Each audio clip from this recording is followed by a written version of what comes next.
Don, how have you been able to deal with the shift in business? So obviously, commercial waste management has decreased pretty substantially in some of the areas you cover, but residential has gone up, and it's not the same type of waste management.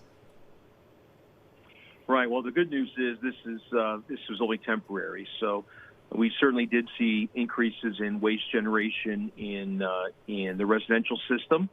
In some cases, 20%, some cases more, which involved us shifting routes, equipment, drivers to pick up additional volumes there. In some cases, meant longer hours, additional trips to the landfill, and those kind of things.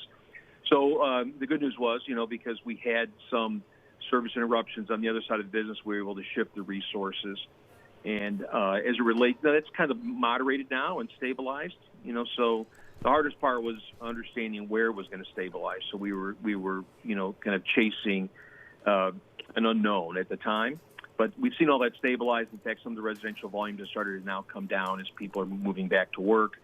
And then, of course, the commercial business starting to pick back up again. So, as I said, kind of a temporary phenomenon, but overall, things are starting to slowly get back to normal. And on that residential side, a lot of municipalities are very cash-strapped.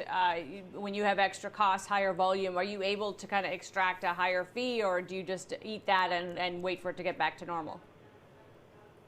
Well, I think that's what we have to work on next. The question is, how sustained is the increase in volume going to be? If it were a day or two and it went back to normal, we would probably, as you said, eat that. But the fact is, if more and more people are shifting to work from home and it stays for some period of time, we will have to work with our municipal partners to get some reimbursement for the extra costs, extra trucks, and extra volume. So it just has to be at some point a pass-through. And today, all of our contracts aren't restructured to be able to do that. So it's going to take a certain amount of fairness and true partnership on behalf of our municipal partners to make that happen and keep that great service level going.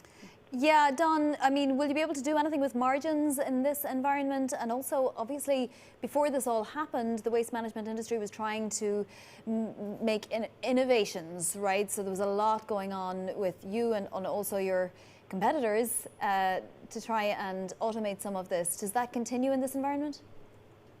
Yeah, well, the good news is we had a strong 2019 and we had a very good Q1 2020. We were on pace to have our best year ever before COVID-19 showed up. And so that underlying strength in our business, in our strength of our team, our people, the strength of our asset base, all those things persist and will continue. As I said, we're kind of viewing this as a temporary situation. So we've always run the business for the long term. We don't run the business for the month, the quarter, the year. We think about the long-term health and wellness of the business and the strategy. And so while we've hit the pause button on a few things, we'll get right back to some of those innovations you mentioned. One of the things we're still in the process of launching our RISE platform, which is a new, improved digital platform for dispatching and routing. I just spoke this morning with some of our people involved in that, and they're excited to get back to work to continue that process. So we're not hesitating the things that are most critical.